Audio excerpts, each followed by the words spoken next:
Assalamualaikum Ustaz. Pertanyaannya cara biar subuh nggak kelewat aja. Gimana ya? Nah, caranya jangan kelewat. Ustaz gimana caranya supaya subuh nggak kelewat? Caranya jangan kelewat gitu aja. Supaya tidak kelewat, ya bangunnya jangan kesiangan. Bangun sebelum subuh. Gimana supaya bangunnya nggak kesiangan sebelum subuh? Disiapkan sebelum tidurnya.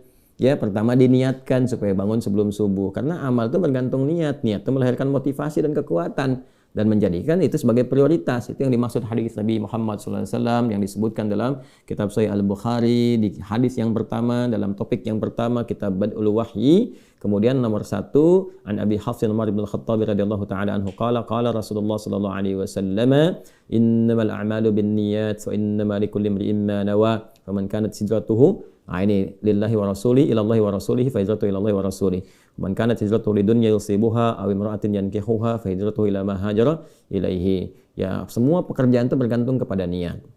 Niatnya maksudnya apa? 1, apakah jadi ibadah atau enggak? Ya, sekarang saya mau makan, diniatkan karena Allah supaya melahirkan energi, dengan energi itu bisa meningkatkan banyak ibadah. Maka makan itu jadi ibadah.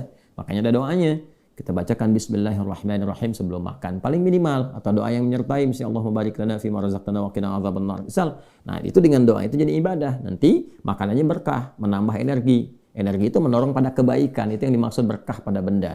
Allah berikan satu doa, di situ diajarkan oleh Rasulullah, kita bacakan, kita makan itu, di situ melahirkan berkah. Berkah itu yang melekat pada makanan dan sebagainya, itu mengarahkan pada kebaikan, itulah barakah. Barakah itu ziyadatul khair. Karena ada orang makan nggak jadi energi, orang makan energinya nggak bisa diibadah. Ada orang minum cuma dikit, ya, tapi masya Allah kebaikannya banyak dari situ. Ya, itu namanya berkah. Nah, kembali kepada apa yang disampaikan tadi, maka niat itu yang merubah.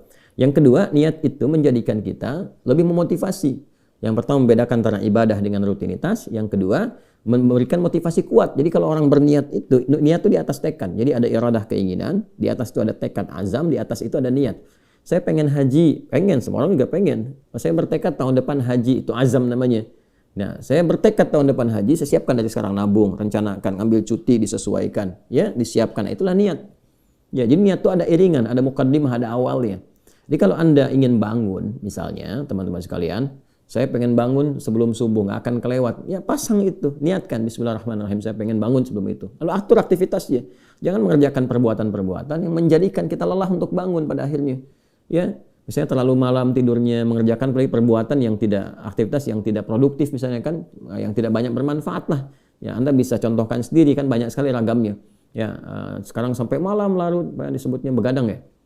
Ya, sampai begadang misalnya kan, ya makanya kan sering diingatkan begadang jangan begadang kalau tiada artinya. Ya boleh aja begadang boleh saja kalau ada perlunya gitu kan. Nah itu jadi kalau ada perlu ya nggak apa. Zaman Nabi boleh ada yang begadang, ya, ada yang begadang gitu kan. Bukan zaman sekarang saja. Zaman Nabi begadangnya apa? Begadang tuh hukumnya boleh ya ketika ada beberapa bab. Misalnya pertama bab tentang diskusi memecahkan masalah. Ada era Nabi ada diskusi. Ya sampai larut malam, gitu kan? Ya ada. Tapi yang paling indah adalah mereka bisa memetakan dan dengan niat yang kuat itu masih bisa bangun sebelum subuh, masih bisa tahajud bahkan, gitu kan? Yang kedua adalah bab tentang suami istri, ya, yang berdiskusi, ya, atau melakukan aktivitas tertentu, misalnya diskusi tentang keluarga, tentang macam-macam, atau dia keluar misalnya berangkat nyari ke kafe, ke macam-macam malam-malam, ya, untuk bisa mencerahkan keadaan dirinya, baik untuk diskusi ataupun untuk yang lain, itu kan? Dengan hal yang dibenarkan, yang dihalalkan. Yang benar, bukan ke tempat-tempat maksiat. Ya, suami istri begadang datangnya ke diskotik misalnya, itu salah, itu nggak benar gitu kan. Ke tempat-tempat yang dibenarkan, yang memberikan satu pencerahan atau inspirasi kebaikan.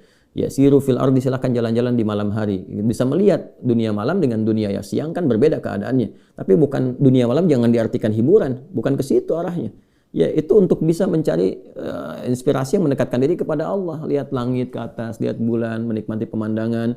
Ya, lihat keluar betapa banyak orang-orang yang mungkin masih kesulitan, nggak ada rumah dia, mencari-cari tempat tidur. Ada yang tidur di pinggiran masjid, ada yang tidur misalnya di dekat trotoar dan sebagainya. Berpikir, alhamdulillah Allah berikan kenikmatan yang belum tentu ada di posisi demikian. Lalu bagaimana dengan nikmat yang Allah lebihkan untuk berbagi dengan mereka? Itu maksudnya. Kan? Nah, itu kurang lebih teman-teman sekalian gambarannya. Jadi diniatkan, setelah itu apa? Niat tadi itu ada usaha, pasang alarm. Ya, kalau sekarang subuhnya misalnya jam 4 lewat 9, taruhlah 9 misalnya kan, Anda setel kalau perlu di 3 kali tuh. jam 3, 3:04, setengah 4. Ya, nanti alarm pertama untuk mematikan alarm kedua. Karena biasanya ngantuk tuh. Kalau udah masih ngantuk tuh kan apa sih bahasa Jermannya tuh nundutan ya. Masih nundutan tuh. Ya, masih begini-begini tuh, ndut kan. Maka orang Sunda menyebutnya nundutan karena ndut begini tuh, maju-maju tuh. Ya, Anda pasang alarm jam 3. Nanti pasang lagi 3:04 kan. Jadi alarm pertama untuk mematikan alarm kedua kan. Alarm kedua untuk siap-siap alarm ketiga. Kan masih sadar tuh, alarm ketiga sudah mulai sadar. Setengah 4 kan, nah, di situ udah mulai siap-siap dan sebagainya. Nanti kalau sudah jadi ritme, metabolisme tubuh kita akan menyesuaikan. Itu otomatis bangun sendiri, nggak pakai alarm lagi. Saya dulu saking nggak punyanya, waktu saya pesantren, saya nggak bisa beli alarm. Saya tanya guru saya, gimana teman-teman saya punya alarm, saya nggak punya, gimana caranya bangun supaya sebelum subuh saya bisa tahajud. Maka guru saya masih teringat sampai sekarang itu. Beliau katakan lembut sekali. Ada alarm yang paling hebat katanya, minta alarmnya dari Allah, berdoa, minta. Nah itu, dari itu Masya Allah dibangunkan kita. Ya bangun kita. Kadang Masya Allah minta, ya Allah saya pengen bangun jam 3, dari setengah 3 bisa bangun itu. Tiba-tiba bangun tuh kan. Ya, tiba-tiba bermimpi sesuatu yang membuat kita bangun, dengar suara yang membuat kita bangun. Pada hakikatnya itu petunjuk Allah Subhanahu wa Ta'ala. Baik.